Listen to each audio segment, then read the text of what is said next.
think darkness is your ally. You merely adopted the dark. I was born in it, molded by it. I didn't see the light until I was already a man. There was nothing to me but blackness. Victory has defeated you. Gotta know your next move when you speak to a boss. Gotta respect the dead when you speak on the loss. Everybody wanna taste of this Ian sauce. When stacks got the facts, you don't hear nothing false. Gotta know your next move when you speak to a boss. Gotta respect the dead when you speak on the loss. Everybody wanna taste of this Ian sauce. When stacks got the facts, you don't hear nothing false. I used to be stacks with the packs, now I'm stacks with the facts. Now I drop knowledge, used to cook straight, drop crack. E&E, coronavirus to take over. CW elite brethren, the wait's over, right? Y'all be addicted to the limelight, mediocre bars, knowing that y'all don't rhyme right. You fake woke niggas need to get your mind right. Stupid ass niggas, y'all bringing guns to a mind fight. Now let me slow it down so I can talk to you. I'm never letting up. If that's your thought, screw you. I hypnotize the track like a nigga practice voodoo. Voice of God, Crimson Mist, Tootsies and Hootus. The rap game is in the abyss I can easily swim through. I'm like the Gordon Fisherman and you rappers are seafood. Grand champion, this bitch, you should call me your seafood. Make sure my energy is up cause the devil's deceitful. And everything that we see and sing ain't nothing but a dream inside of another dream. And everything that we see and sing ain't nothing but a dream inside of another dream. Gotta know your next move when you speak to a boss. Gotta respect the dead when you speak on the loss. Everybody wanna taste of the Ian sauce. When stacks got the facts, you don't hear nothing false. Gotta know your next move when you speak to a boss. Gotta respect the dead when you speak on the law. Everybody wanna taste this Ian sauce. When stacks got the facts, you don't hear nothing false. Throw them all on the boat, start shipping them off. E&E, big gratuity for tipping them off. Find them in the West Wing, start clipping them off. Let stacks hold them up while I finish them off. I so know shit, man, I'm sick by the thoughts. That Ocean 6, that Bellagio vault. Man, we killing everything like a British assault. And if they sick of these kids, we the illest of dogs. Always hating cats is fraud, filled with jealousy. Another beat murder, they charging me with accessory. Brought the cook, got the ingredients and the recipe. Pardon me, I'm still smoking on hydrotherapy. Literally, still getting paper with the printer off. Y'all still don't got no bark, that's a winner call. So fuck y'all, get a permanent flick off. Don't speak to me for less than 250, that's a rip off. And next move when you speak to a boss. Gotta respect the dead when you speak on the law. Everybody wanna taste of this Ian sauce. When stacks got the facts, you don't hear nothing false. Gotta know your next move when you speak to a boss. Gotta respect the dead when you speak on the law. Everybody wanna taste of this Ian sauce. When stacks got the facts, you don't hear nothing false.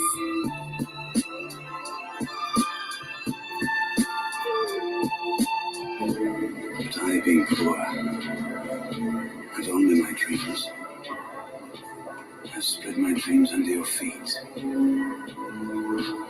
Tread softly, because you tread on my dreams.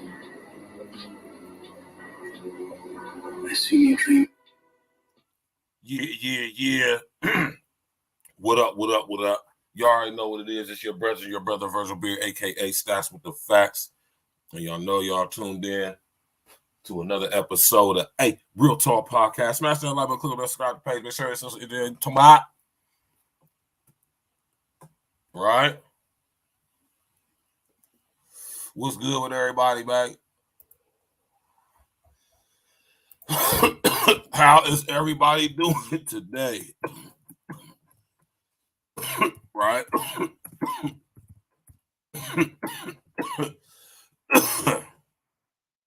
Right? This is one of my favorite quotes, man. Right? Shout out to my man, William Butler Yeats. One of my favorite writers. All right? That's where they got that quote from in the movie, right? That I sampled that last little piece from on that song off of my album, The Real Contender, that song called Dreams, man. The last part of the song I sampled from a movie called Equilibrium. And in the very first part of the movie, right, It's a part of the movie where Sean Bean's character, you feel me, gets killed by Christian Bale's character, right?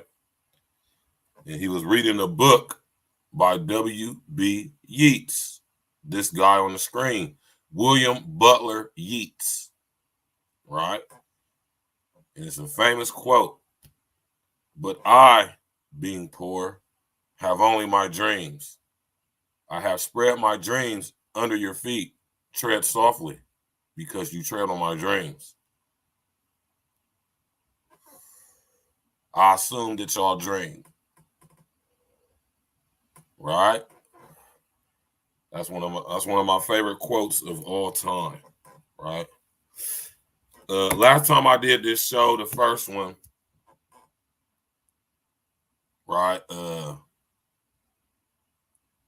lot of y'all sent me emails, man, and I appreciate that. But every time I watch this movie, I see something different. And we ain't gonna be here for a long time tonight, but I gotta give the people what they asked for, because I did say, and because one of my subscribers hit me up and said, "Man, Verge, but you said that you was gonna do a part 2." I didn't record the time saying that, right? So I was like, man, I ain't say I was gonna do no part 2. The subscriber was like, yeah, you did, man. He sent me the timestamp and everything. I said, oh shit. You feel me? So here I am, making good on my word. You know what I'm saying? I stay true to my word as much as I possibly can, especially when it comes to my subscribers, man, because I really love y'all. Y'all can show me the support. You know what I'm saying? YouTube doing what they do. You know what I'm saying? We were supposed to, man, listen here, man. We supposed to been well over 1,000 subs, man. But let me tell y'all something, man. It's not easy work building the YouTube channel, man. You know what I'm talking about, when you talking about the type of stuff we be talking about over here, man. You know what I'm saying? But we're going to get there, man. You feel me? I was wanting to have 1,000 subscribers by the end of the year. But you know what? We're going to get there eventually, man. I know I'm supposed to have well over. I'm supposed to be on my way to 2,000 subs by now, man.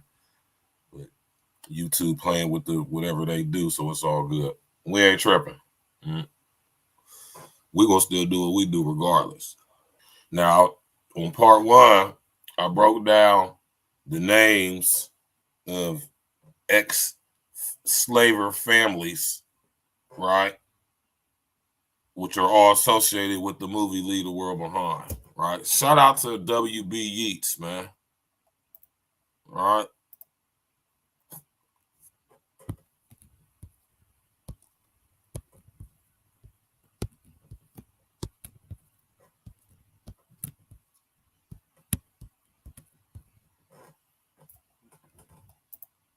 Right. I'll shout out to W.B. Yeats.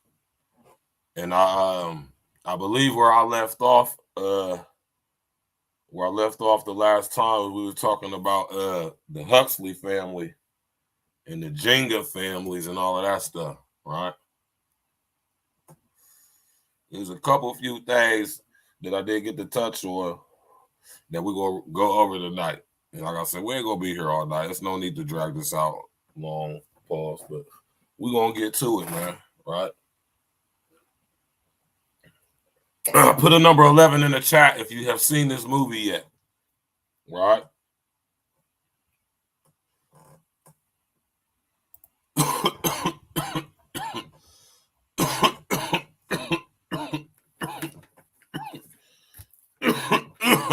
Excuse me, right? Excuse me, y'all. Now, I got some emails also of people asking me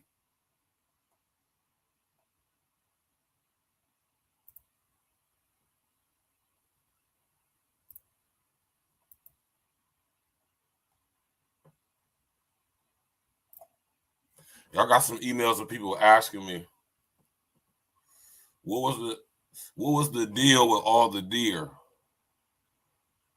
in the movie, right? What's the deal with all the deer symbology deer imagery in the movie. Right?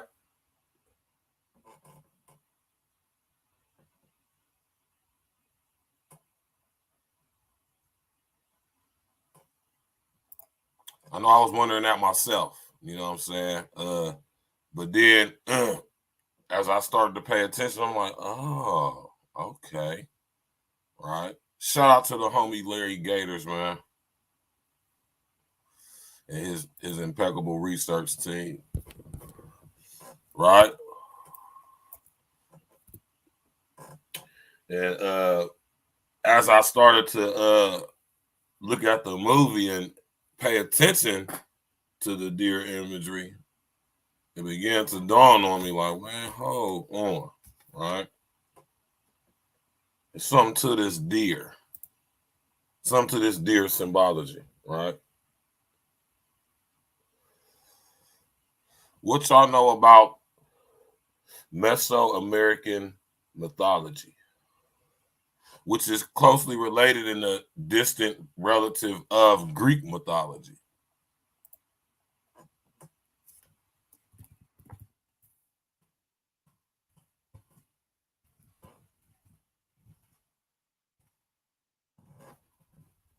Mm-hmm. What y'all know about Mesoamerican mythology? Right? I believe I touched on this before too. Right? What y'all know about Quetzalcoatl or Kukulkan? The plume or the feathered serpent. Notice in all ancient cultures, they all venerated and worship reptiles. Y'all pay attention to that, right? But in Mesoamerican mythology, which is a derivative of Greek mythology, right? They have deer symbology, right?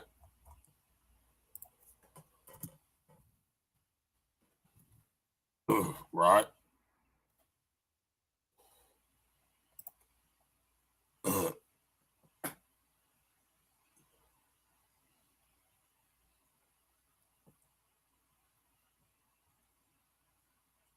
Right? And it means a lot of things, different things in other Mesoamerican cultures, right? But different names, same demons, right? Right? Tap in, walk with us, man. Smash that like button, right?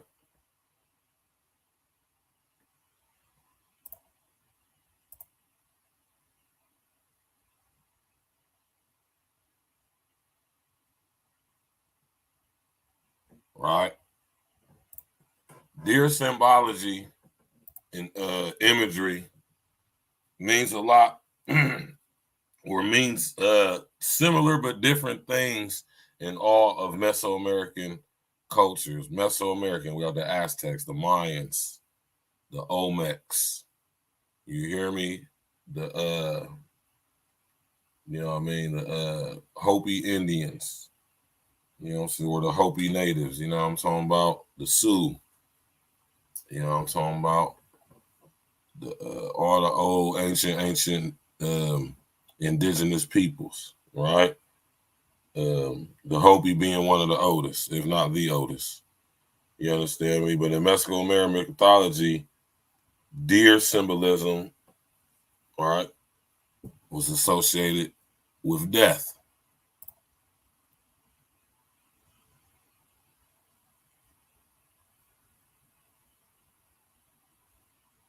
Right? In some in some cultures, in Mesoamerican cultures, the deer represented, you know what I'm talking about? It represents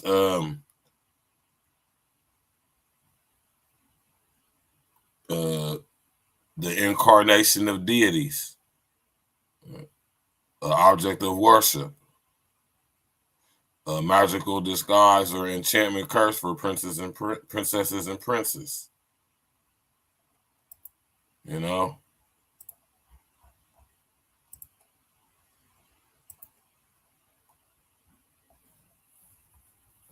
In different cultures, deer symbolism meant something different, right?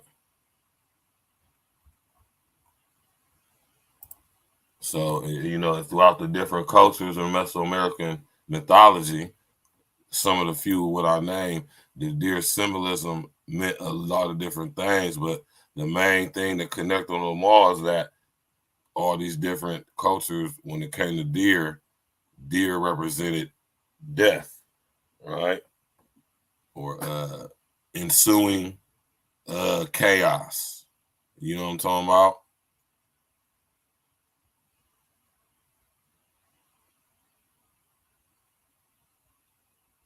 You feel me?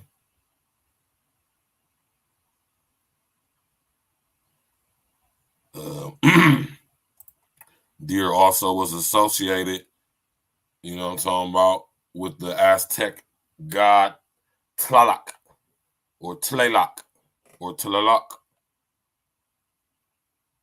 which is what basically would be the North American version of Thor, right? He was the rain of thunderstorms, right? Associated with fertility, floods, drought, all that stuff, wrath.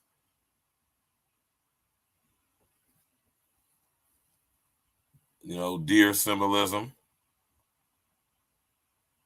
right? The basic gist is that deer symbolism is associated with death, destruction, or ensuing chaos, right? Now think about that in relation to the movie Leave the World Behind, right?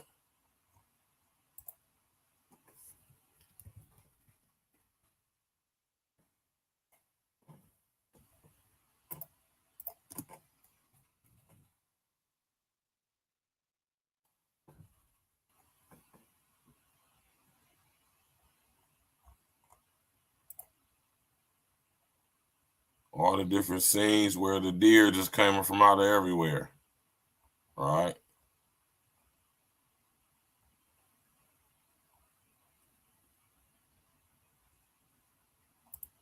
Remember the one scene, y'all see the one scene where the girl seen a deer and she started screaming real loud with the other girl, Julia Roberts character, and the black girl, Mahala, whatever her name is, right? And the one big buck came up to him and ran off, right? I guess when they heard the noise or whatever. Remember what I told you about the noise? Now, here's something interesting about the deer symbology, right? Also, like I said, remember I told y'all Mesoamerican theology is closely connected and related to Greek mythology. What y'all know about the Iliad, right? Tap in and walk with me. I mean, we ain't have to, but we read the Iliad in high school, right? Which was written by Homer. What y'all know about the Iliad?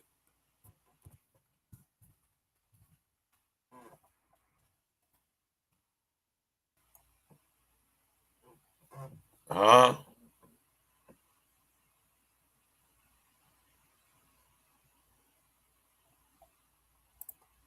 This is a further analysis and in-depth breaking down of the deer symbolism in the movie Leaves the World Behind, right?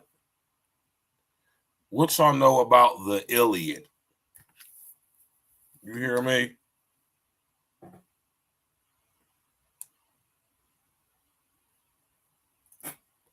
In the book of Homer's epic, the Iliad or the Odyssey, written by Homer, right? In this book, it has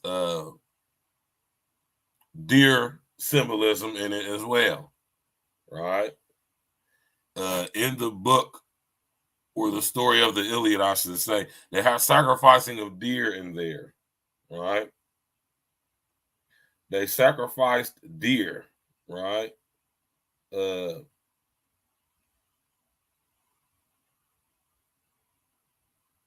right? Tap in that walk with me now, y'all, man. We talking about Homer's The Iliad now, right? As in connection and relation, right, to the deer symbolism in the movie Leave the World Behind. Right? In Mesoamerican mythology, deer symbolism is associated with a plethora of things, but the main thing amongst this was associated with death, destruction, and ensuing chaos. That's what the deer symbolism represents from one aspect. From another aspect, now, since Mesoamerican mythology is closely connected to and related to Greek mythology,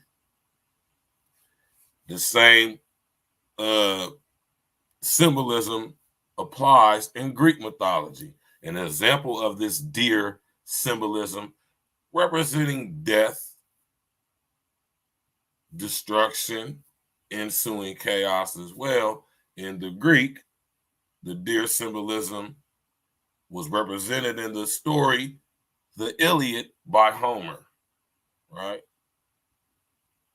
Now, there's parts in the story of the Iliad or the Odyssey, right, where deer sacrificing was going on in a ritualistic manner, because they were sacrificing the deer to the Greek god or demon god Iphigenia.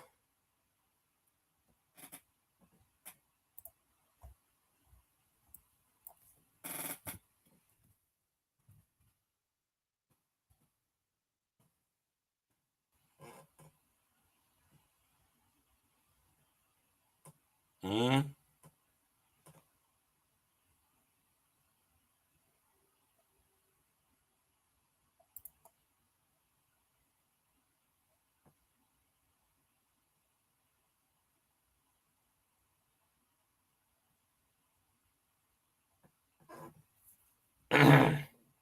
Right? Y'all better tap in and walk with me, man. I was a studier of Greek mythology since I was a young boy, right? And I remember this story. The story of the sacrifice of Iphigenia, right? This is Greek mythology we talking about now, right? You know, Iphigenia, right, was the daughter of King Agamemnon. If y'all remember King Agamemnon from the story of Achilles and the Trojan,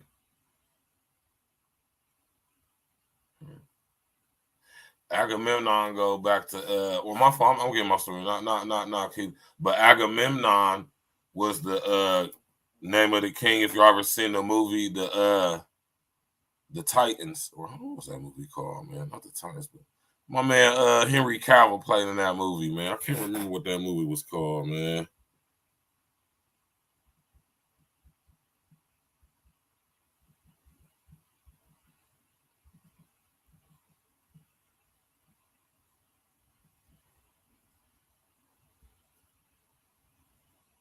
No, Immortals. Yes. My bad. Henry Cavill played in a movie called The Immortals, right? And Mickey Rourke. No, see, no, y'all don't get my stories mixed up, man. Hold on, man.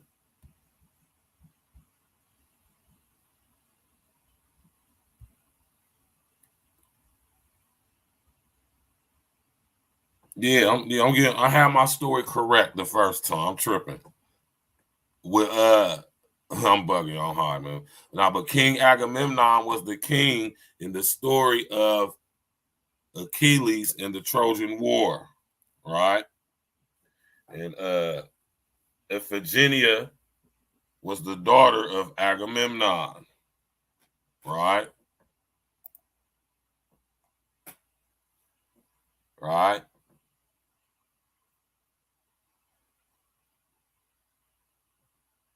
And this is why I say the Greek was, the Greek symbology when it comes to deer is death, right?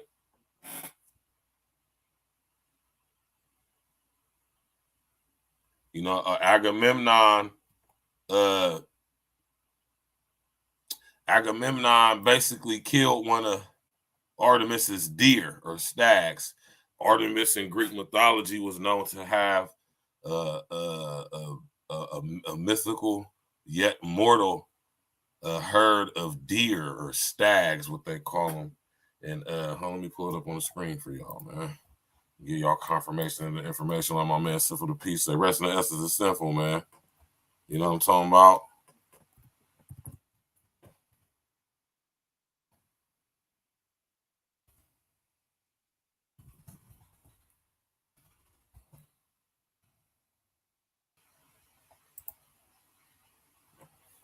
Right.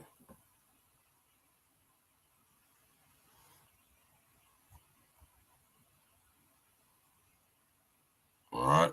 Artemis was the goddess of the hunt in Greek mythology, amongst other things.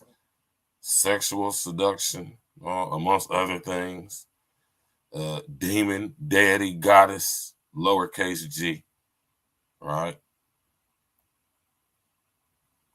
Agamemnon, I ain't gonna say accidentally, but Agamemnon killed one of Artemis's deer, man.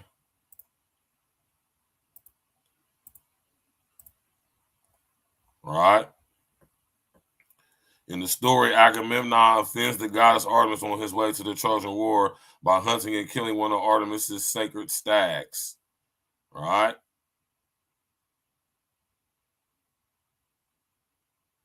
And in return, right, in return, Artemis took his daughter, Iphigenia, and, basically turned her into basically cursed her, basically turned her into a demon, right, of the underworld.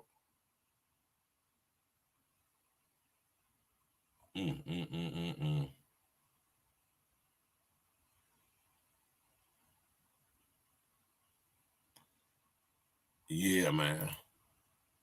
Straight up like that. We're talking about Leave the World Behind, man. Part 2, man. All right. We breaking down this deer symbology, right?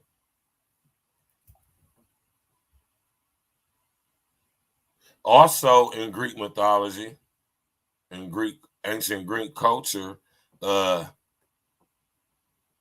deer were also animals that were used in sacrifices, right, to transfer demons to, or if someone was using as to transfer their bad deeds or their sins into, and then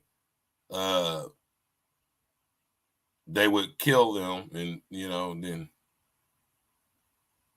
this is where the whole idea of eating meat from dead animals and stuff like that, and eating what they, what I'm saying, when you eat them, you take on whatever experiences that they had as far as anything traumatic, right? So that's the deer symbolism, The deer symbolism goes deep in the movie, man.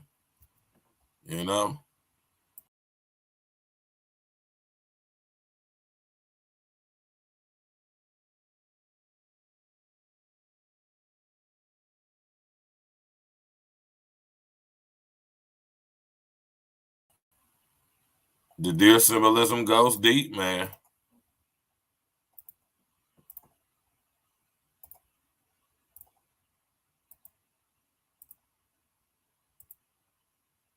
All right. Yeah, so that's it, and like I was telling y'all, in the Iliad, what I'm saying, they would sacrifice deer to the demon goddess Iphigenia, who was the daughter of Agamemnon, right? Agamemnon's daughter, in revenge for him hunting and killing one of the goddesses of the hunt, the demon goddess, right? Artemis's deer. In exchange for that, she basically turned his daughter. You know, it was like a trade for a trade, and she ended up becoming a Greek deity, demon goddess, known as Electra, Iphigenia, amongst other names in Greek mythology. All right, and in the story of the Iliad, that's who they would sacrifice their deer to, in the name of Iphigenia. Right? Y'all, I'm telling y'all, man, the symbology goes crazy, man.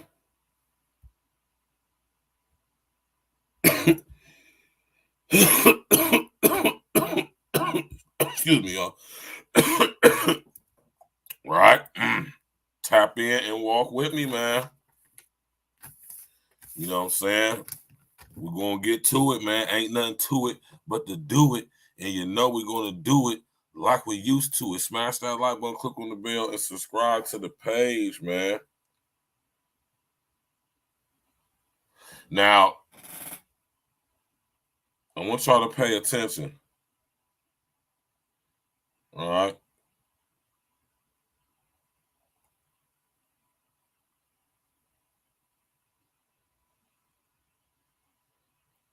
Now, I want y'all to think about something real quick. This is how deep this symbology goes in this movie, man.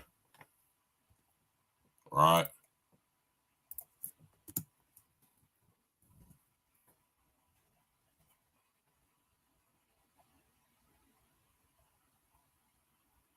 Let me see if I can find it, man.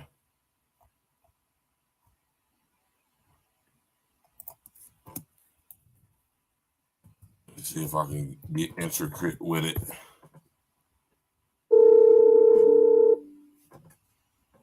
Hold on.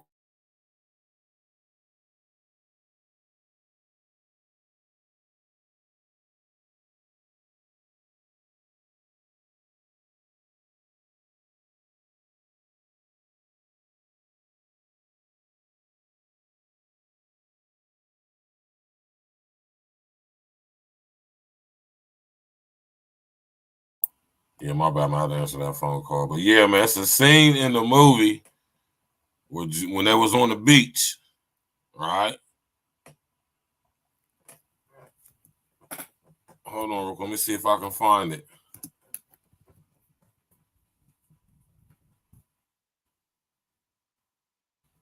I wonder if I'm gonna be able to find it, man. I know they ain't gonna have it. Of course, they ain't gonna have it, right?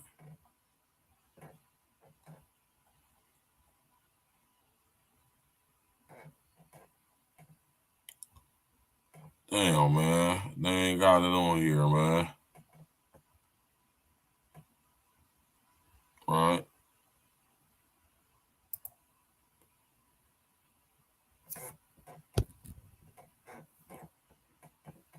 Hold on, let me see if this is it right here.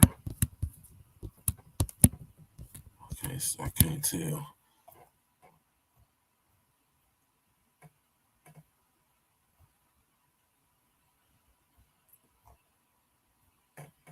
Damn, man, I don't never have the scenes that I was trying to get on here, man. It was right there. She was reading a book, though, right? She was reading a book, and the book was by a guy called Irvin. Up, man, peep this, man. Right? Do y'all remember a show that used to come on back in the day? I think it was it came on Netflix, if I'm mistaken.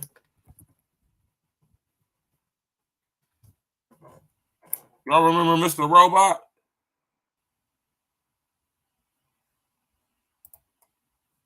Y'all remember the show Mr. Robot?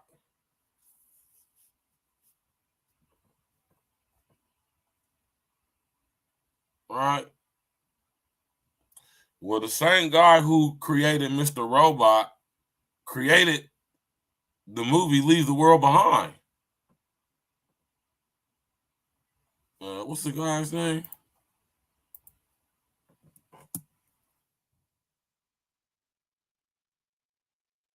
what's his name? Sam Esmail. This guy right here. This is the same guy who wrote Leave the World Behind. Produced Leave the World Behind.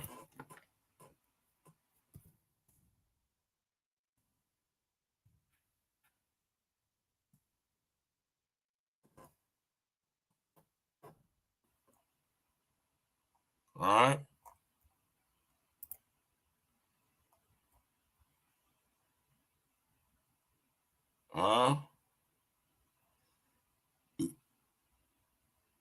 So he directed the movie. It was funded by the Obamas, right? And he also was the guy who directed Mr. Robot.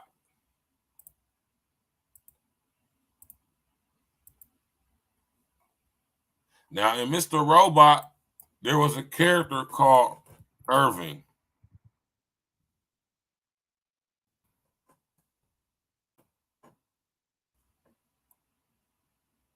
Right?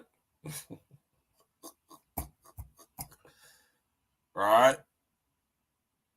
That's the name of this is the dude who wrote the book that Julia Roberts was reading in the movie in that scene, Leave the World Behind. Go check it out for yourself, man. Let me see if I can see it on YouTube real quick, man, on my phone. Smash that like button, click on the bell, subscribe to the page, Jack. You know what I'm talking about?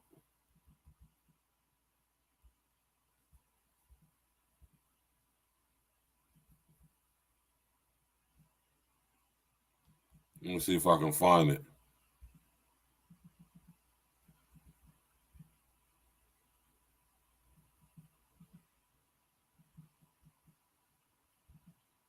Hold on real quick, y'all.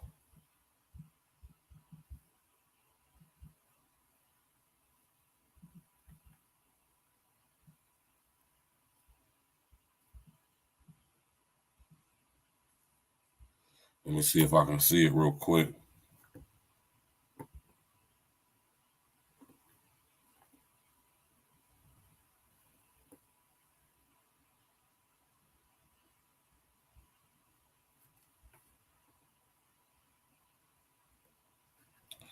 Oh, that's the actual scene.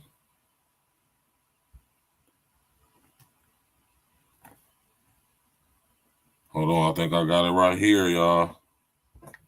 Yeah, I got it right here.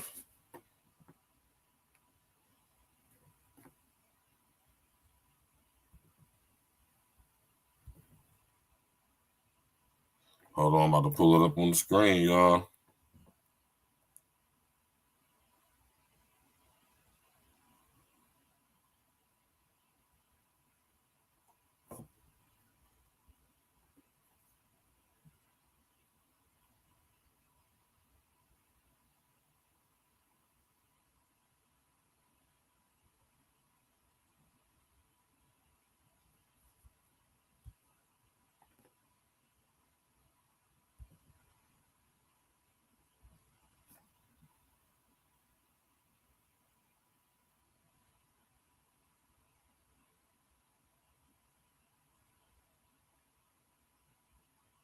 Hold on, y'all.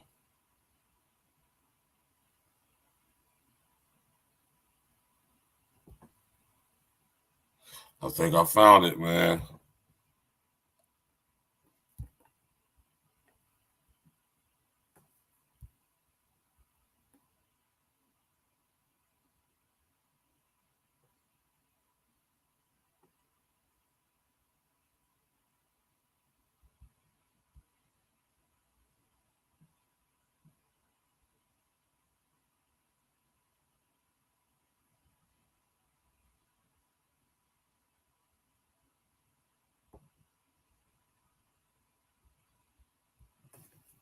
Hold on, y'all. Hold on.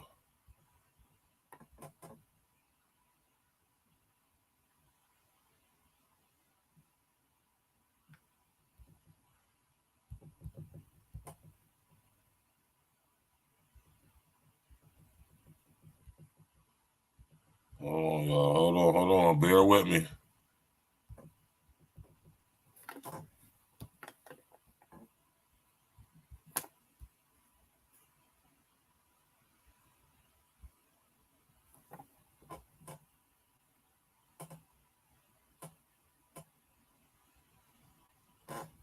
Hold on.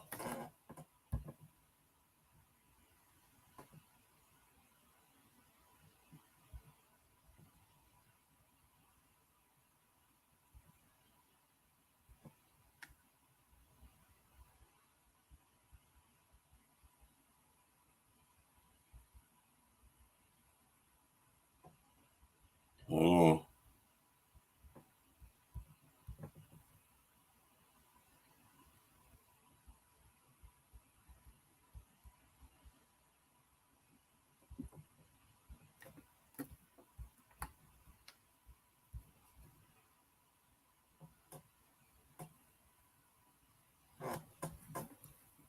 Man.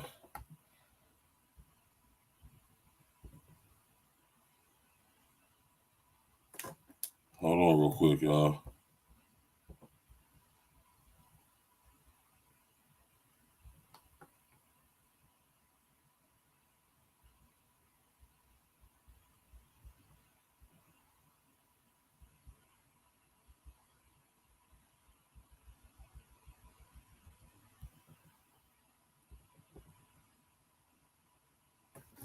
Hold on real quick. I'm trying to get the freeze frame on the book for y'all, man, so I can show y'all. You know, it's kind of hard to pause do that. You feel me?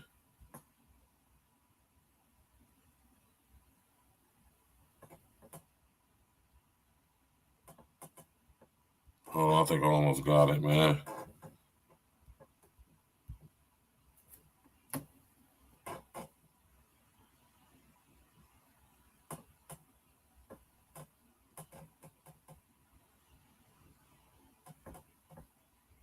Damn, man.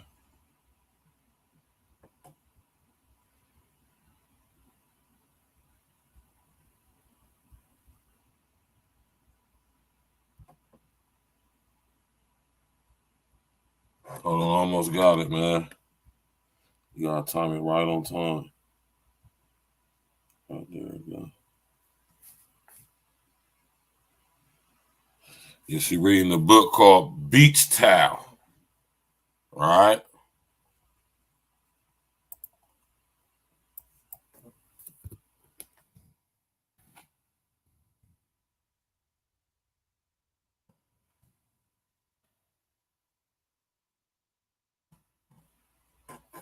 Yeah.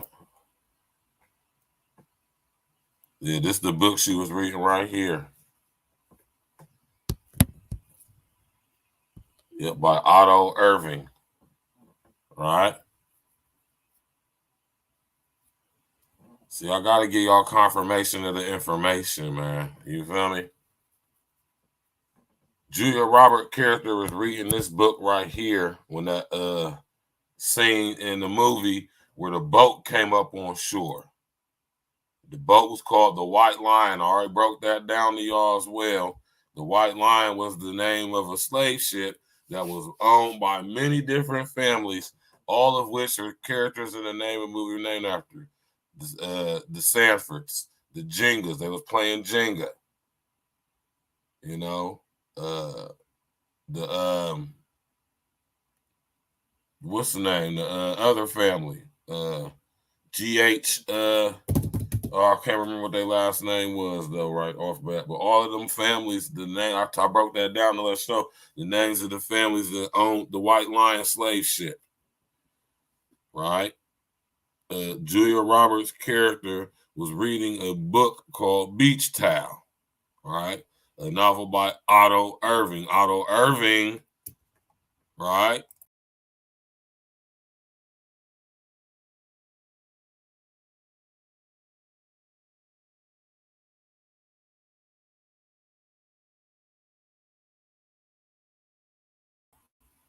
Otto Irving, right?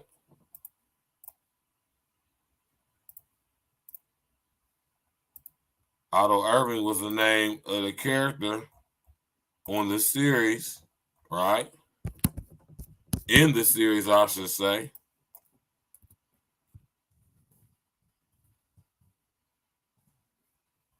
Mr. Robot. This is Otto Irving. If y'all remember this character from the TV show, Mr. Robot. Otto Irving was this character in Mr. Robot. Mr. Robot was written by or directed by the same guy who directed Leave the World Behind, Sam Esmail. So you gotta learn how to connect the dots on this stuff, man. Right?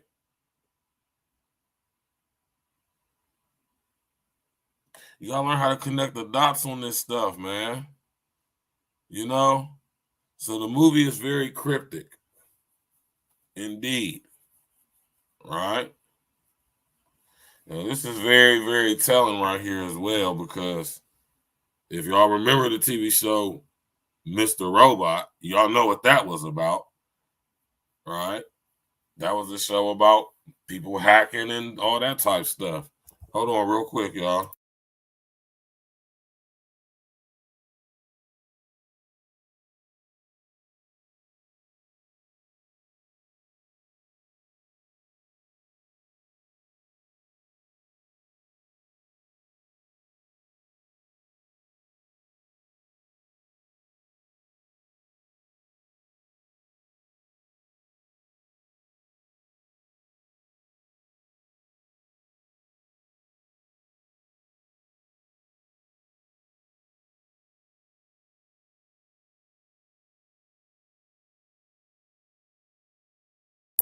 Yeah, man.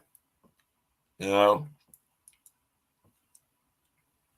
the same dude who directed Mr. Robot is the same guy who directed this movie. And if y'all remember the theme of the show, Mr. Robot, it was about people hacking. And, you know, the guy character, I can't remember the dude's name, man. He played your boy from Queen in the movie too, man.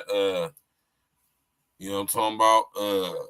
Freddie Mercury. He played Freddie Mercury in the movie, the same dude that played the main character in this TV show, Mr. Robot.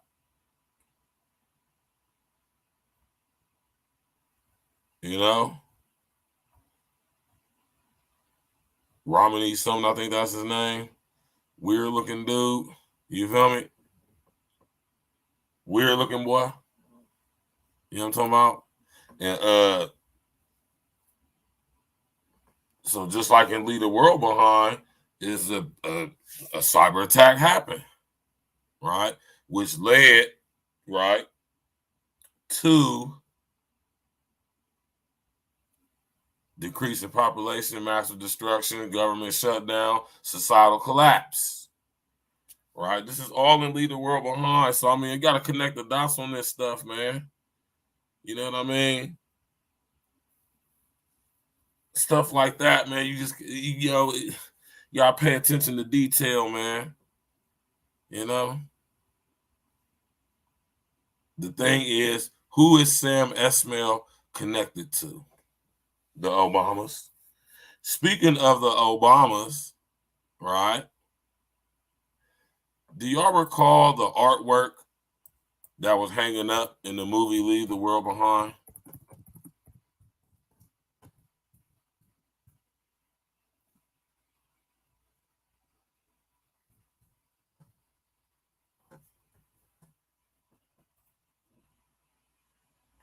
Hmm?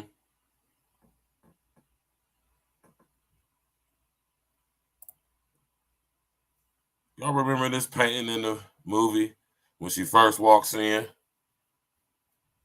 Right?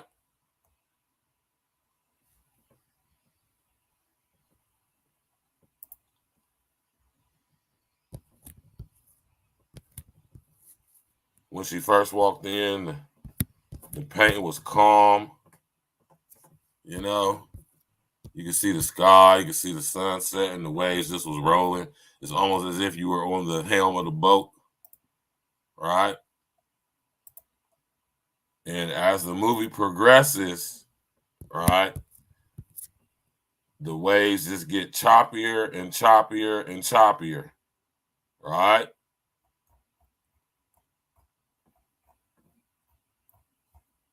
right? In this scene, where the little boy start pulling his teeth out, you couldn't even see the sky or nothing, right? Basically, what I'm saying is that if you look throughout the movie, what you will notice. Hold on real quick, y'all. I'm going to play this E&E for y'all real quick. I'm going to answer the door real quick, and I'll be right back. You did. Smash that like button. Click on the bell. Subscribe to the page. Share on your social engineering. Of course, you did. All right.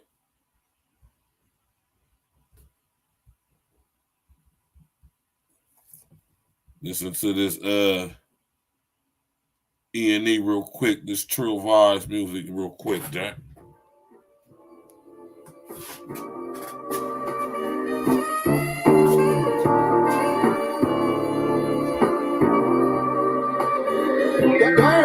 It's a guy sipping, banana wood smoking, full wheel rolling, game always open. Damn, I'm the illest, pussy, I'm the killest. This that trill nigga rap, get low, get it back. This I never been a fraud flow, post hate God flow, still at the top, so I had to let them all know.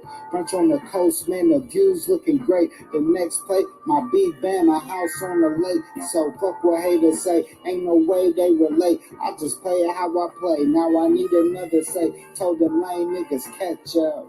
I don't got no beat, so no way that they could catch up. Overdue next up, I'll be fire note, Hawaii, connecting no Siamese, hot note, wasabi, checking on my timepiece, can't waste a second, yo, jelly on my toast, never check a nigga, check your hoe or let her go.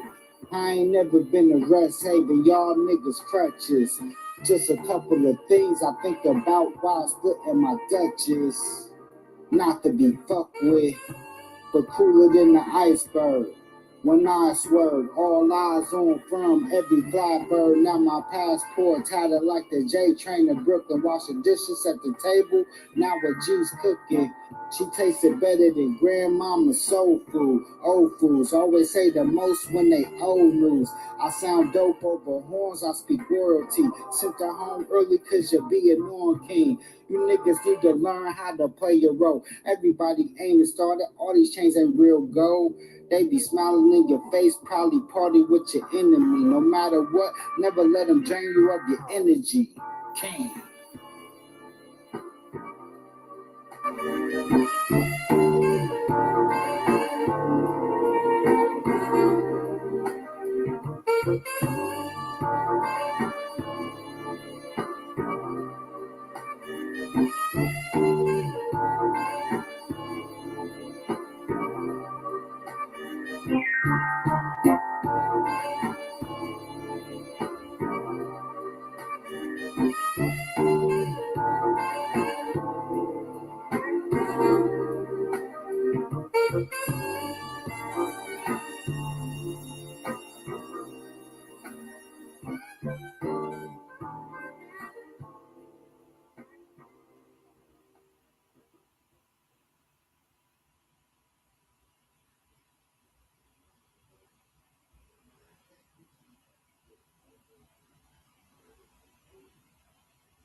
No matter what, never let them drain you of your energy. You dig? Shout out to my brother King Els, man. You know what I'm talking about? Never let them drain you of your energy, man. But listen though, man, this when you watch this part of the movie, pay attention. XL Pro, what's happening, man? Pay attention to the scene. Hold on real quick. Let me go grab. I'm tripping, y'all.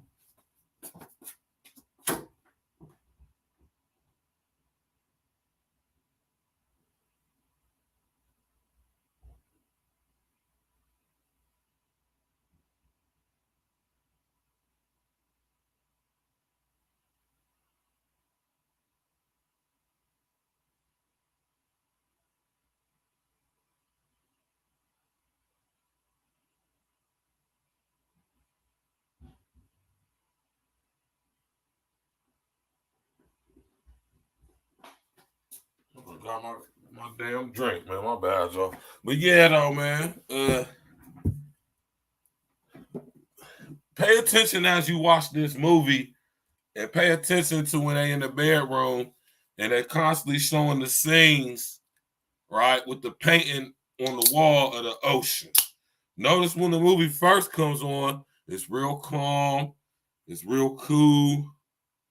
And as the movie prolongs and goes on, and it gets more intense and more stuff start happening, right? That ensuing danger, that deer symbolism. Notice how the waves get more choppier and choppier and rough in the painting in the bedroom. Notice how, right, when the sun start pulling his teeth out, that scene, notice the waves. Look. Next time you watch the movie, pay attention to that.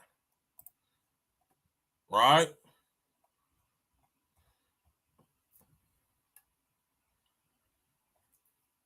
Now, what's interesting about the artwork in this movie, right?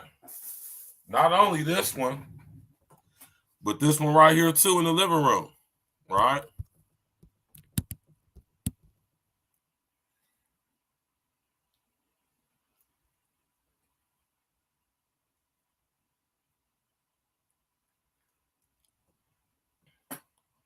Right?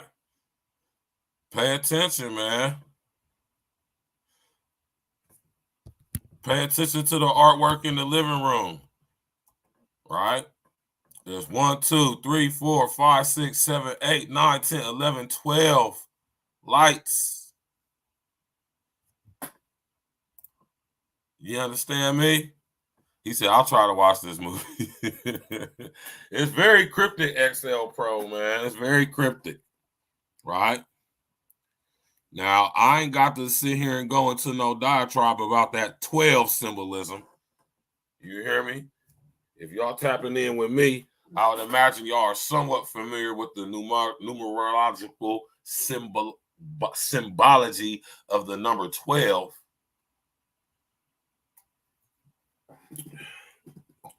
12 gods, 12 Greek gods, 12 Egyptian gods, demons, 12 hours in the day.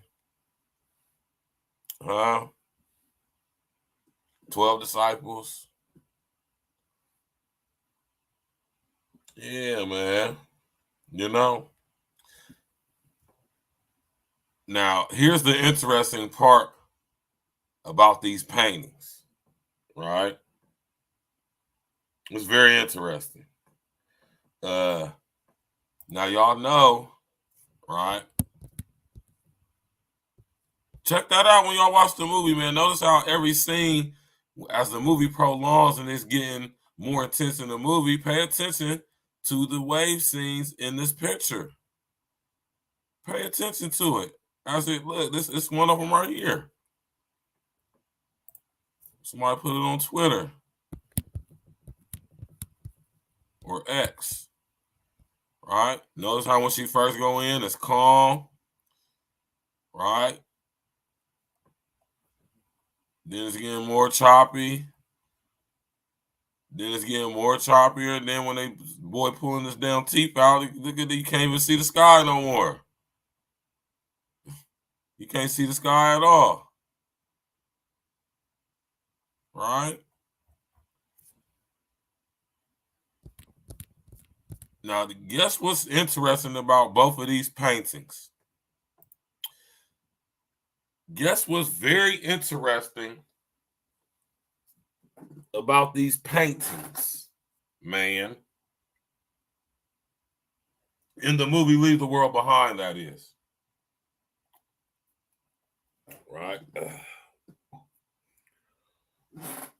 Now, y'all know when it comes to Leave the World Behind, y'all know who the major funders were, right?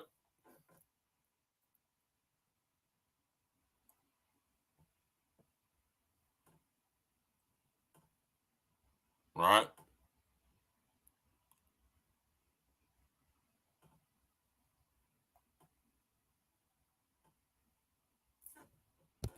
This is the picture I was looking for right here. That's a whole man. That's a whole boy. That's a whole boy. Allegedly. All right. Okay, so Barack and Michelle / Michael, allegedly Obama, produced and funded this movie. They had their homeboy Ishmael, all right, Sam Ishmael, direct the movie because he directed the series Mr. Robot. Julia Roberts was reading a book called The Beach Towel by an author named Otto Irving. Otto Irving is the name of one of the main characters in the TV show Mr. Robot. All right. Now, oddly enough, the artwork we see in this movie is by a guy by the name of Glenn Lagone. Huh? Gotta do your due diligence, man.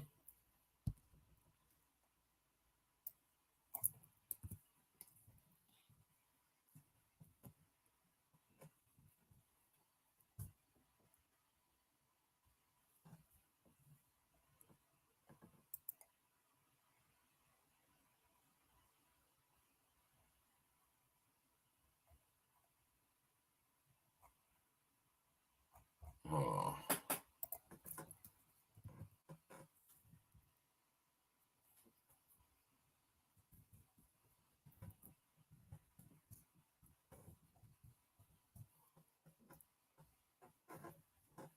Legal. It's not okay. It's legal. Oh, now that's interesting. This is interesting, right?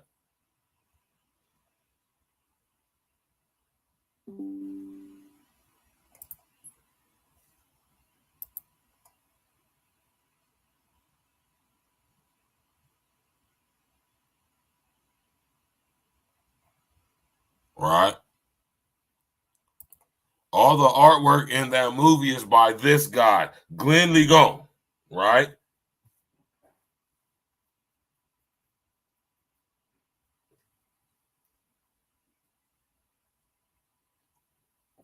He's the guy who painted all the artwork in the movie Leave the World Behind, right?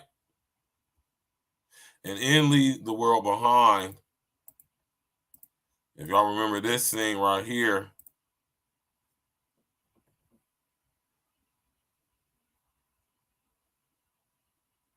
right? Notice how this picture just kept changing. Notice how this picture kept changing. Notice how, listen, y'all, pay attention. Notice how in the movie, the lights began to disappear. The 10 lights that were above here, they're not no longer in this scene right here. Right? Notice how the picture keeps changing. Right? This painting right here is symbolizing a portal. Right? Right? This guy, Glenn Ligon. Right?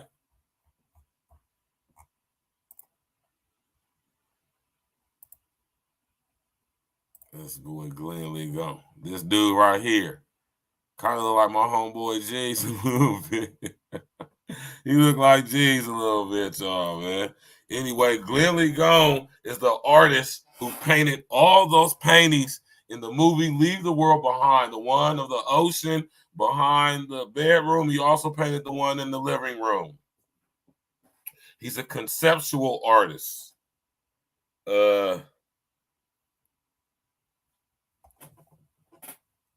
He's a very well-known guy.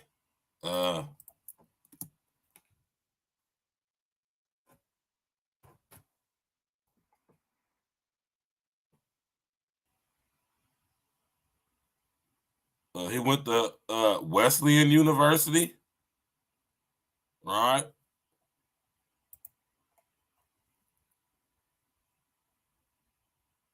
He went to Wesleyan University in Middletown, Connecticut, right? This guy. Right? Glenn Lee Gone is also a member, right?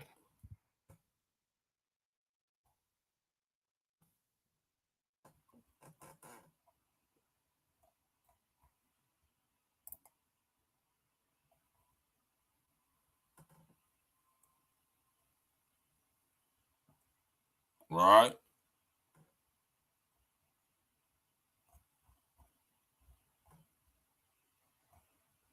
Not queer cultural. Yeah, man. Your boy Glenn Lee Gone, man. Let me try to find that. Damn, they got this picture on here.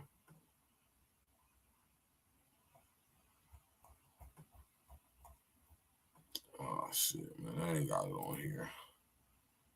All right. Anyway, Glenn Lee Gone is also a member of Omega Phi Psi. Or Omega Psi Phi. He is a member of the Divine Nine. Right? He is also a Prince Hall Freemason. Right? One of his most famous paintings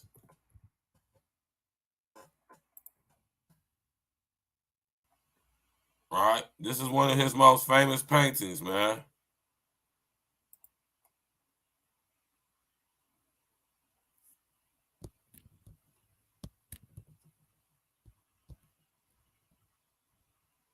This is one of his most famous paintings where he disrespected Malcolm X by drawing him with lipstick.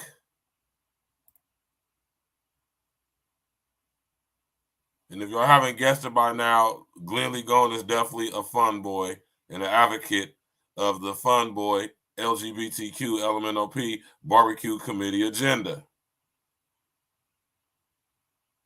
Right?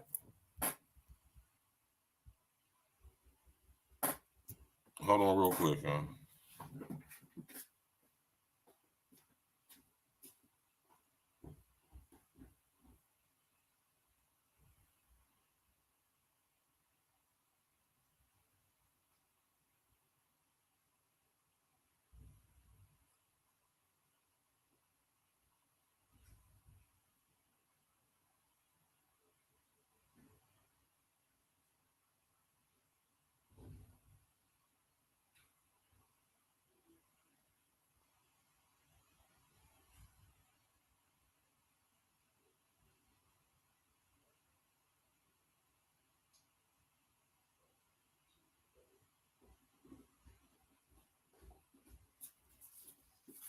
Yeah, man. You know, look how disrespectful this guy is, man. This is one of his most famous paintings, right? If not his most famous painting, it's very disrespectful. Very disrespectful. He painted Brother Malcolm with lipstick, like he was a clown. It made him look like he a tranny or something, like RuPaul did his makeup or something. All right? Why am I talking about this dude, Glenn Lee Gone? Right? This is the guy who did the artwork, those two murals in the movie Leave the World Behind. The movie was executive produced by Barack and Michael Michelle, allegedly Obama. And Glenn Lee Gone is Barack Obama's favorite artist. Right? Matter of fact, Barack Obama has this painting right here hanging in his office. Right? And like I said, Glenn Lee Gone is an advocate, strong voice for the LGBTQ LMNOP barbecue committee agenda.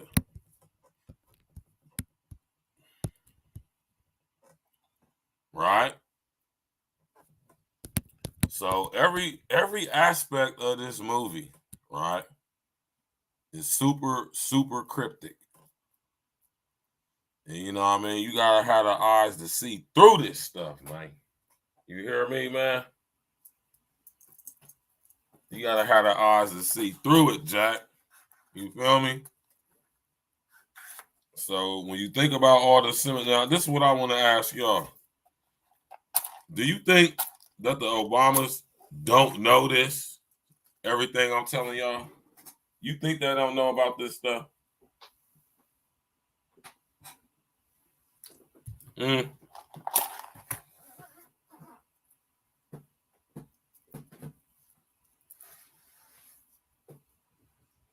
Especially old Barry. Barry Sotero. Or whatever the hell his name is. Whatever his name is, man.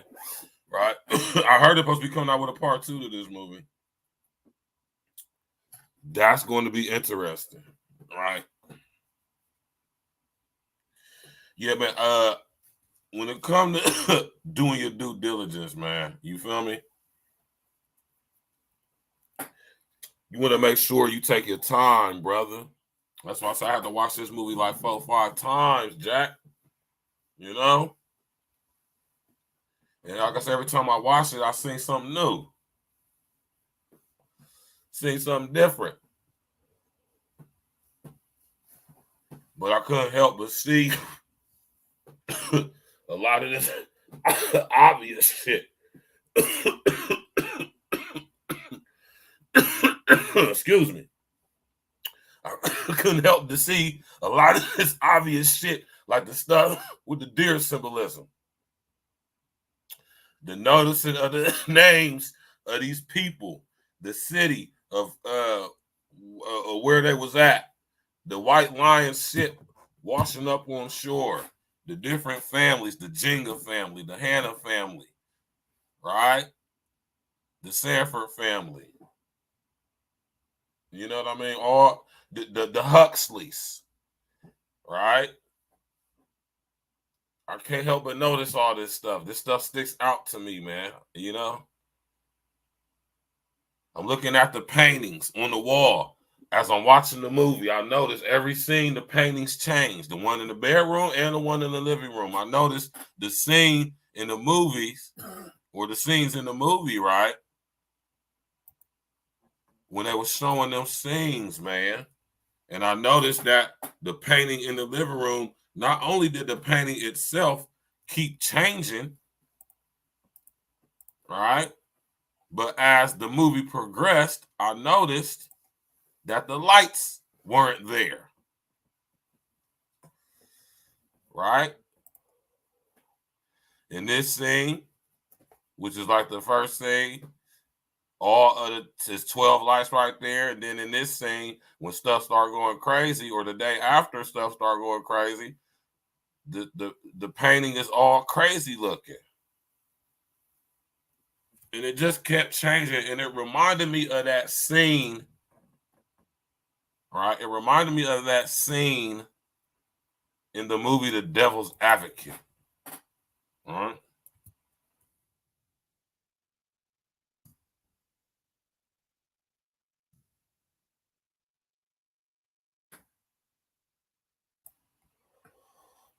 It reminded me of this scene in The Devil's Advocate where that painting on the wall kept changing. Right? Y'all remember that? Y'all remember this from The Devil's Advocate with Keanu Reeves and Al Pacino? When this thing kept changing on the wall. Remember that scene? When that kept changing on the wall as Al Pacino was talking and stuff like that. Y'all remember that? That's what it reminded me of. Yeah, that's what I'm talking about. Yeah, y'all remember that scene in the movie where that painting, this sculpt, whatever it was, where it just kept changing.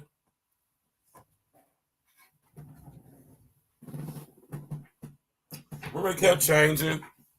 That's what this reminded me of. That's what it reminded me of in Leave the World Behind when these pictures kept changing. Go watch the movie, man. Watch it out. Check it out for yourself. You'll see what I'm talking about. I wonder if y'all seen the movie, paid attention to that.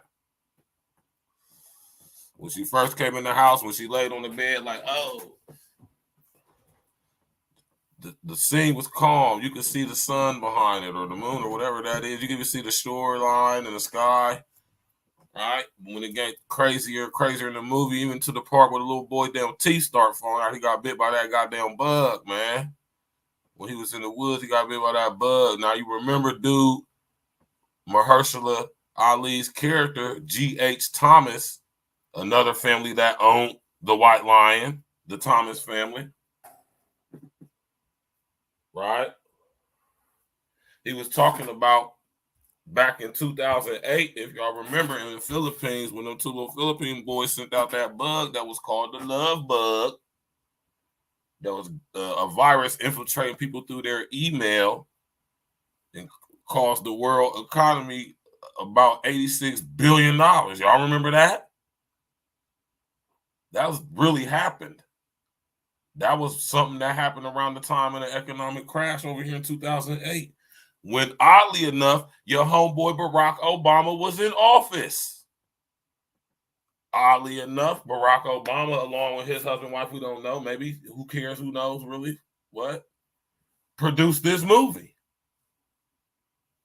Not only that, the dude who created the paintings, the dude who created the artwork that changes throughout the movie and Leave the World Behind, his name is Glenn Ligon. He is Barack Obama's favorite artist. He's Barack Obama's favorite artist. And not only is he Barack Obama's favorite artist, his most famous painting to date is a very disrespectful painting, right, of our brother Malcolm X. Hold on, man. Let me get this right for y'all, man. Of our brother Malcolm X, rest in the essence to Malcolm X, aka Detroit Red.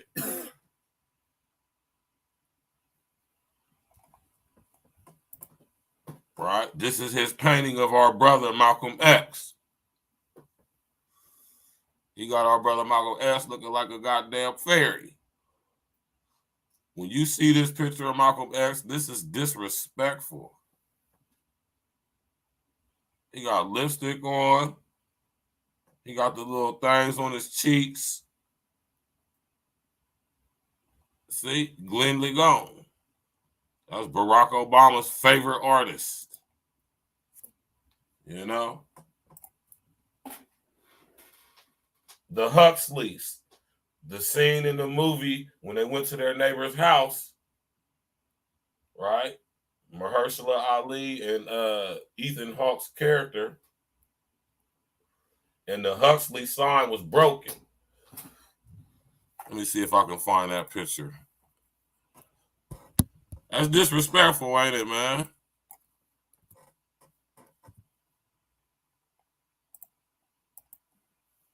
That's disrespectful, right?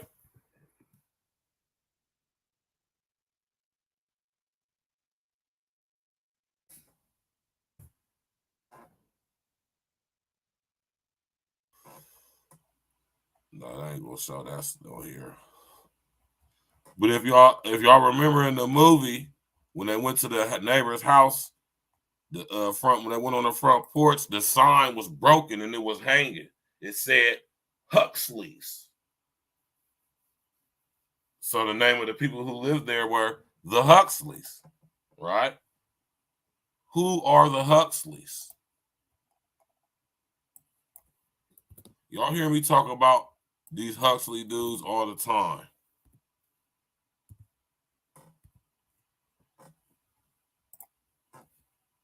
Aldous Huxley, Aldous Aldous Huxley is the guy who wrote the book Brave New World. Y'all always hear me talking about this book. I always tell y'all to go read it. Go buy it, go read it. The Brave New World or Brave New World. by Aldous Huxley. Aldous Huxley, older brother, right?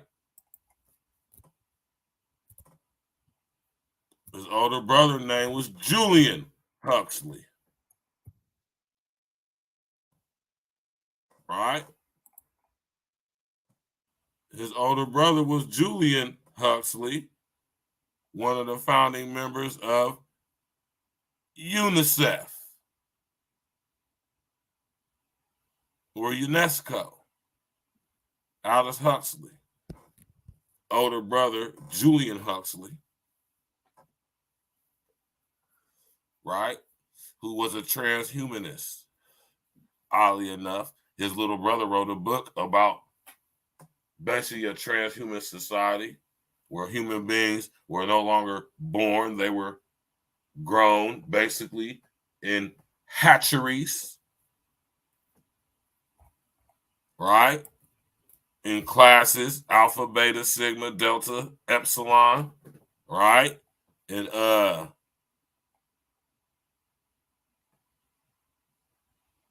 yeah, man. Now also, Julian Huxley, Aldous Huxley's big brother. Aldous Huxley also was roommates with George Orwell, who wrote the book 1984, right? Lance Parker, salute. Follow me now, y'all. Don't, man.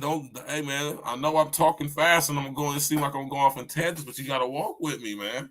Now, we're talking about Leave the World Behind and the symbology. We're talking about the Huxleys, what was the name of the broken sign of the neighbors of Mahershala Ali's character, G.H. Thomas. G.H. Thomas was one of the families, G.H. Thomas, who was an asset of the Rothschild, was an owner and had ownership in the slave ship, the White Lion, which was the name of the boat that washed up on the shore in the movie Leave the World Behind. Multiple British families, 10 plus families, had ownership in this slave ship, which brought slaves from Cameroon, East Africa, Central Africa, and other places to Virginia and Maryland. The White Lion. The Jenga family, they was playing the game Jenga. The Genghis family also had ownership in the White Lion. Now back to George Orwell from the Huxleys, which was was the name on the sign of the neighbors. George Orwell was Aldous Huxley's roommate, which I consider here did whole shows about. If y'all just go check the archives, they were roommates at Eton University. They were both members of an ancient old fraternal organization called the Fabian Society, named after Roman general Fabius Maximus. Right? Their symbol is a wolf in sheep's clothing. And just in case y'all think I'm bullshitting,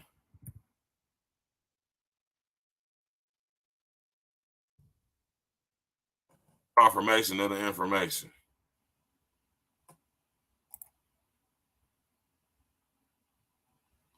George Orwell and Aldous Huxley were both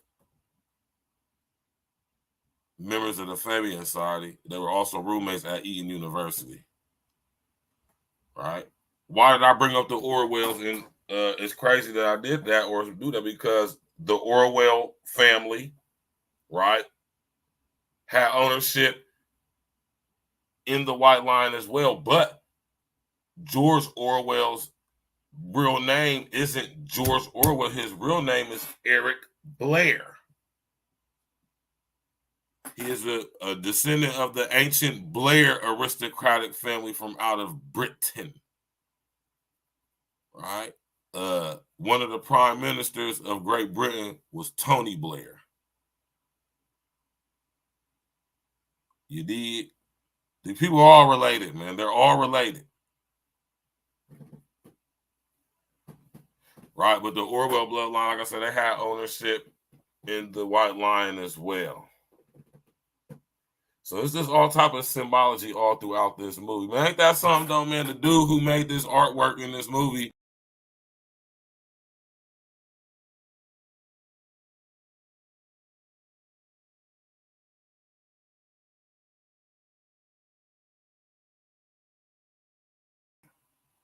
yeah, it's crazy that it's just so much, you know, when you watch these movies, man, you know, it's just so much imagery and symbology hitting you from so many levels, man. You know, with our waking consciousness, plus as much as we being dumbed down on society, we don't even know we being bombarded with this stuff, man. Right? We're being bombarded. Perceptually, psychologically, electronically, you know, emotionally. Because this movie definitely gets you emotionally involved if you was an emotional person. Now, this is something that's extra interesting to me, right? One of the families that owned the White Lion were two of the families. My bad. Was the Chandler family and the Bing family. You know? It was a whole bunch of British families that had ownership in this slave ship called the White Lion.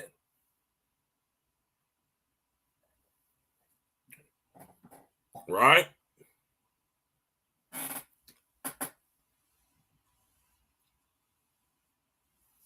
It's crazy, right? Now, if y'all notice in the movie, the kid or the son was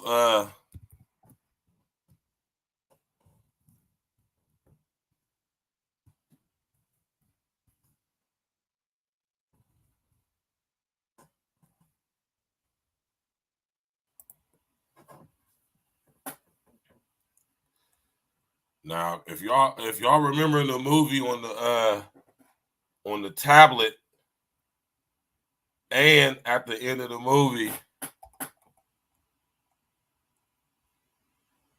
you kept seeing the tablet and they was watching Friends. The little girl kept wanting to watch Friends.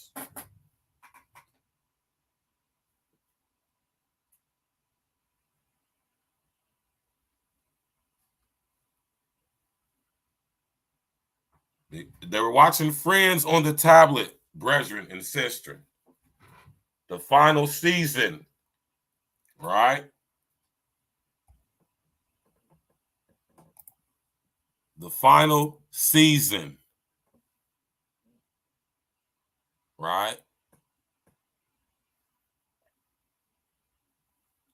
The last episode in this season was called The Last One.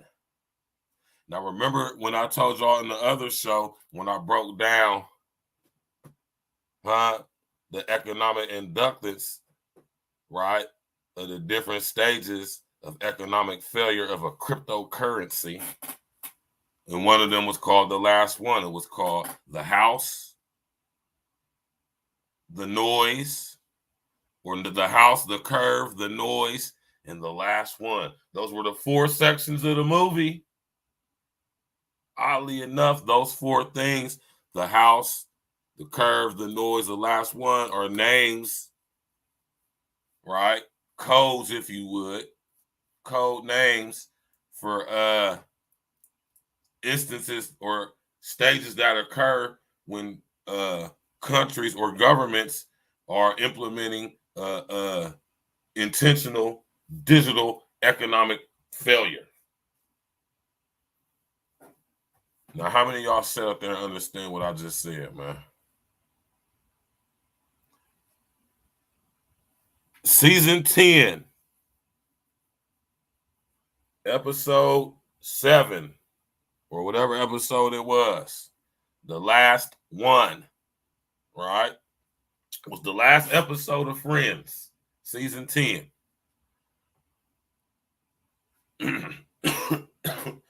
Remember, I sat up there and just told y'all that the two families, or two of the names of the families that had ownership in the White Lion slave ship, were the Chandler family and the Bean family. Now, what is the name of Matthew Perry's character in the TV show Friends? What's Matthew Perry's character in the TV show Friends? His name is Chandler Bing. Right?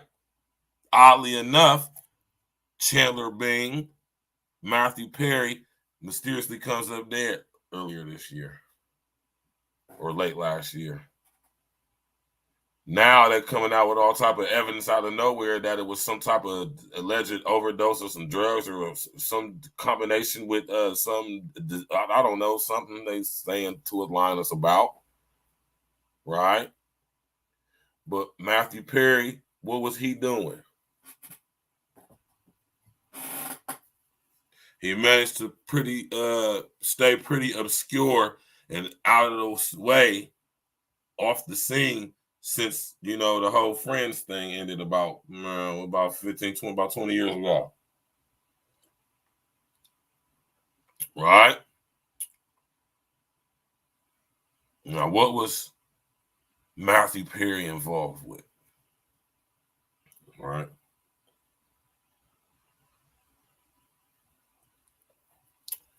Yeah, man. Matthew Perry was, you know, let's just say Matthew Perry was tapped in. And he was exposing a lot of stuff, man. You know, exposing a lot of people. People like HW. People like JE. People like, now we can add to that list, SC. Ooh, this weekend we're going to do another show on old Puff Daddy and Take That Snakes. I wanted to say something else, but you know, you got to watch the language, man. Yeah.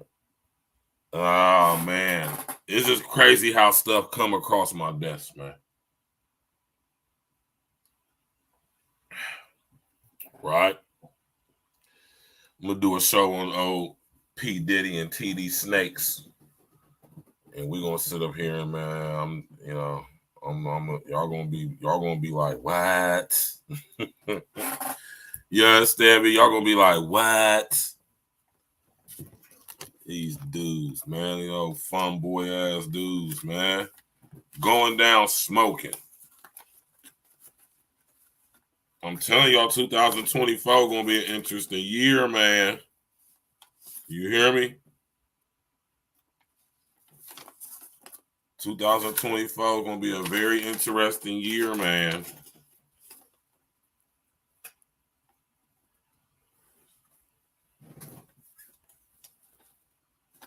Man, I done got some info on this boy Puffy, man. And TD Snakes, man. We about to go in, you dig? I just want to say this, man, to people who tap in, because I know y'all be tapping in and stuff, all y'all cloud watching ass niggas, or hate watching ass niggas and shit. But I've been sitting up here telling y'all for years about these people, man. And all this stuff is coming out now, man. You know? Especially with this dude, Sean, man. You feel me? And 2024, man, we're going to see a lot. I'm talking about a lot of people go die. You hear me? That's not me wishing bad on nobody. That's not me praying on nobody's downfall. I don't do that. I'm telling y'all what's going to happen, man. You hear me? You feel me? When shout out to Tommy, man. When you play stupid games, you get stupid prizes, man. And these people sign up for this stuff. That's why I don't have no mercy for them. That's why I don't have no remorse for them. That's why I don't have no sympathy for them. All right. You know what I'm saying? So when you watch these movies, man, I've been telling y'all, man, pay attention to these movies, man. When y'all watch these movies, man, they tell us what's going on through these movies, man. That's why I'm such a movie buff. That's why I watch movies. That's why anything that's going on, I could reference a movie to it. Because they tell us what's going on through the movies. Right? That boy Matthew Perry was exposing a lot of stuff, man. He was exposing them underground playing with kids rings, man. You know, he had the goods on a lot of people, man. A lot of people who mysteriously off themselves strangely in protective custody while in prison, which is a very difficult thing to do. You know, as a guy who's been in prison in the hole, and also worked as a porter in the hole, serving the boys that's in PC their food. Very difficult to hang yourself, stab yourself, off yourself in protective custody while you're in the hole. It's a very difficult thing to do. I don't understand how you could do it unless like somebody slips you something. Because yeah, it's not happening, man. Especially if you're on suicide watch. They're going to watch you for 72 hours straight, bro. Yeah. 2 weeks. Tops in some cities and states. Where J.E. was at, it was 2 weeks. So, how he managed to off himself in the way they told us he did, while in protective custody in the hole and on suicide watch. Like, come on, man. And then his homeboy, Jean-Luc Brunel. Oddly enough, the same way. All these people are connected because, J.E. and Jean-Luc definitely were homeboys, friends with Barack and Michael / Michelle. Both of their names is on that flight list, and y'all know that flight list is supposed to be coming out, man. Very dubious circumstances, if I do say so myself, Lance Parker. All right. And this is why I come here and do what I do, man. It's to put y'all up on game, man. It's to share this stuff with y'all, man. Connect these dots. Like I say, man, connecting dots. You have to be able to use your deductive reasoning, your process of elimination, your critical thinking. You understand me? And you use your natural born given gifts, man, and use them so you can decipher what's going on out here, man. You know? It's very cryptic, this movie. And it's no mystery or mistake to me at all that Barack and Michael / Michelle Leslie Obama made this movie, funded this movie. Pretty sure we're going to be seeing a lot more cryptic ass movies from them. So what was the message in this movie, Leave the World Behind? Economic collapse due to hackers hacking into the financial system in America, therefore crushing the American economy, eventually the global economy, which then led to, societal calamity and eventually collapse. And then it led to, massive people being offed, right? Electric grid shut down and everything, allegedly, right? All the symbolism in this movie. You think that these people, and I'm talking about Barack and Michael / Michelle Leslie, right? You think they don't know all this stuff that I just sit up here and told y'all in 2 different shows talking about this movie?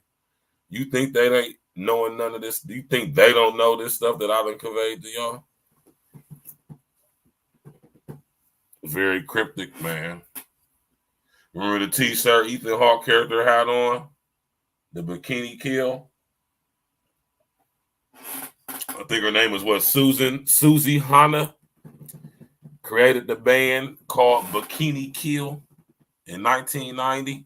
Oddly enough, the Hanna family was one of the families that had ownership in the White Lion. you're not gonna sit up here and tell me that these people don't know this stuff, man. Being who they are, or should I say what they are. You know. I've been thinking about what type of show we're gonna do for tomorrow, because you know tomorrow's the last ladies' night of 2023. You know what I'm talking about? So we gotta do something special. Maybe I'll get some inspiration from our beautiful lady. You never know. You know what I'm talking about? You know what I'm talking about?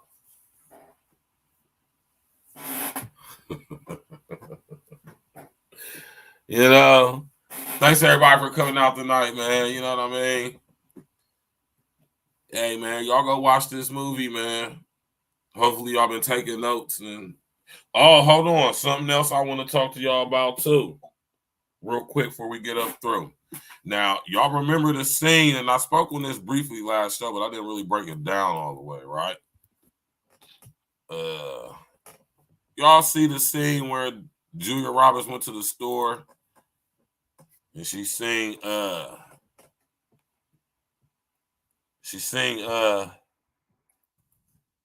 Kevin Bacon's character, Lamar, right? This dude right here.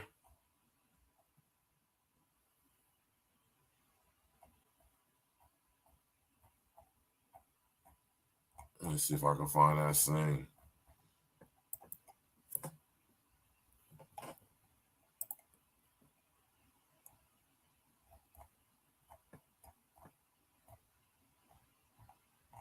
Oh, here we go, man. I ain't never got the scene.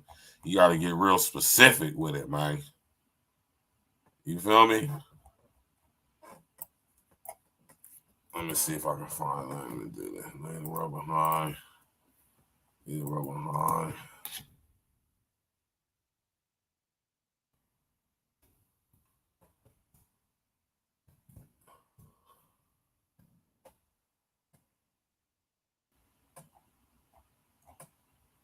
It sucks, man.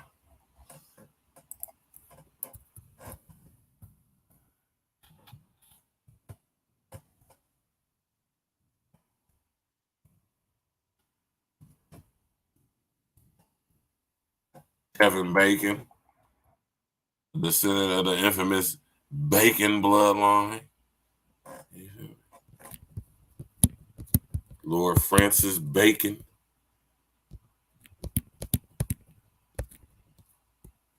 I wonder if they got because I want to show y'all the scene in that movie where they showed he had that stuff in his trunk, right? It was truck when it was at the store, right? Matter of fact, this is what I'm gonna do right here, right?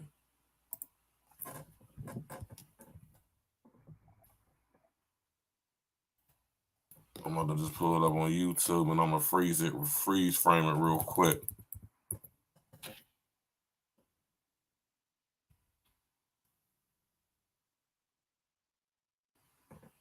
All right.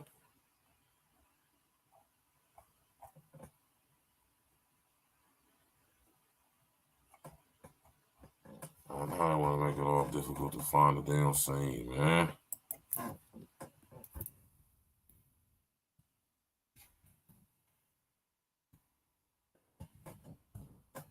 It's just important because I want to bring this around for y'all. You know what I'm talking about?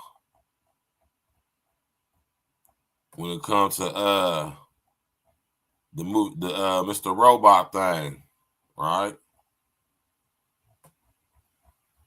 You got people with whole YouTube pages they done created, careers they done created, just trying to talk about breaking down this movie.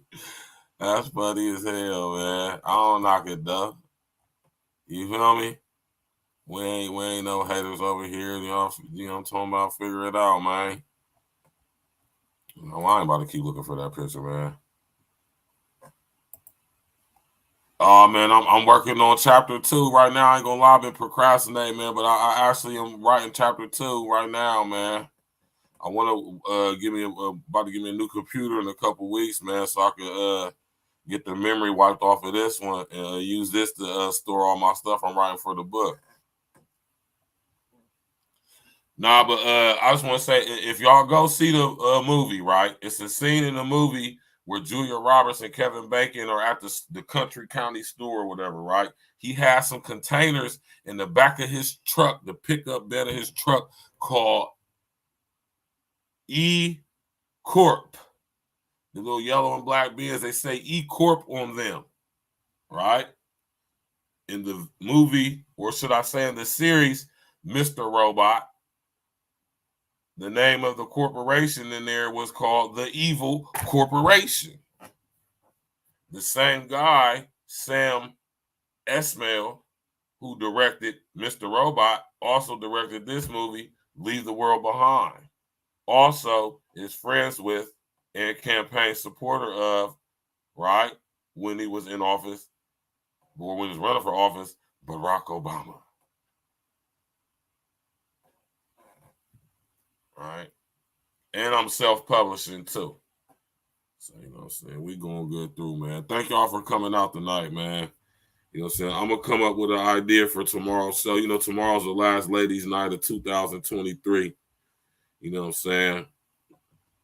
We're going to have some fun. You feel me? We're going to have some fun. You did?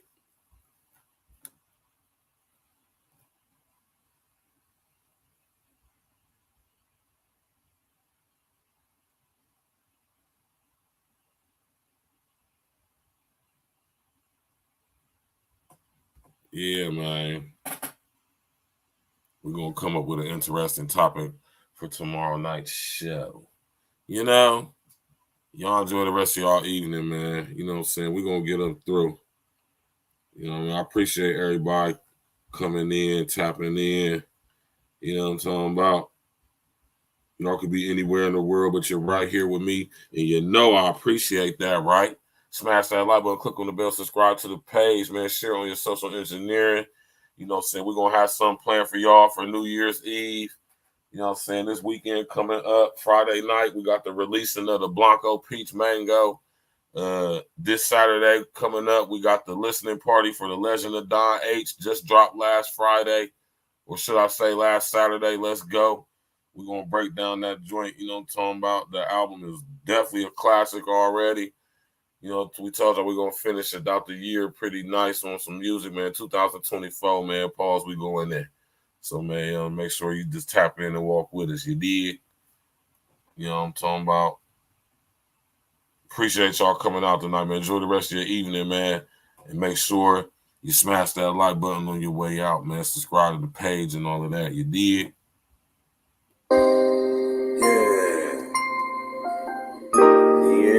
D&E.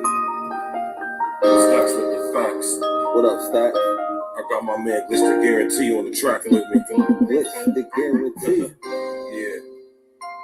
We bringing this message to you fake woke niggas. Gotta wake these niggas up, man. All y'all out there spreading them lies and falling victim to this propaganda. Niggas believe in Hey, it. Glitch. Let's talk to these niggas. Fake woke niggas be surrounding me daily, so I dance around them like my name was Alvin Ailey. Fake woke niggas be surrounding me daily. Alarm clock, wake 'em up. Time to wake 'em up. Fake woke niggas be surrounding me daily, so I dance around them like my name was Alvin Ailey. Fake woke niggas be surrounding me daily. Alarm clock, wake 'em up. Time to wake 'em up. I gotta set the alarm, wake you up from the slumber. Wake 'em up, Floyd and Harry, fake woke niggas, y'all done some dumbass. I drop jewels, but people don't pay any attention. They don't listen immediately.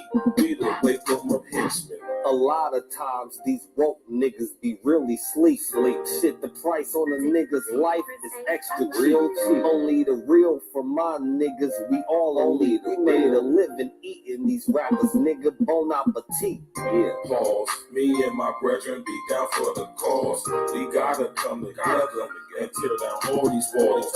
In illusory fault lines like racism and bring light to the woke, just like the Baptist. The congregation spoke, These niggas ain't who they claim to be. A bunch of Peter pop off niggas really be lame to me.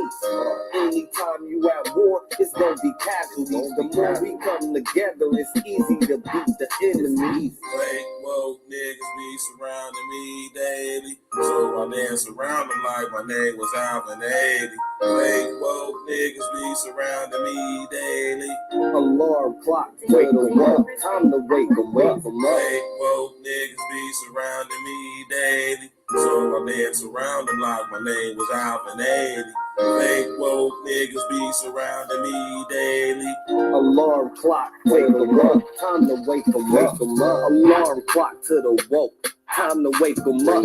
The main initiative should be to get your cake up.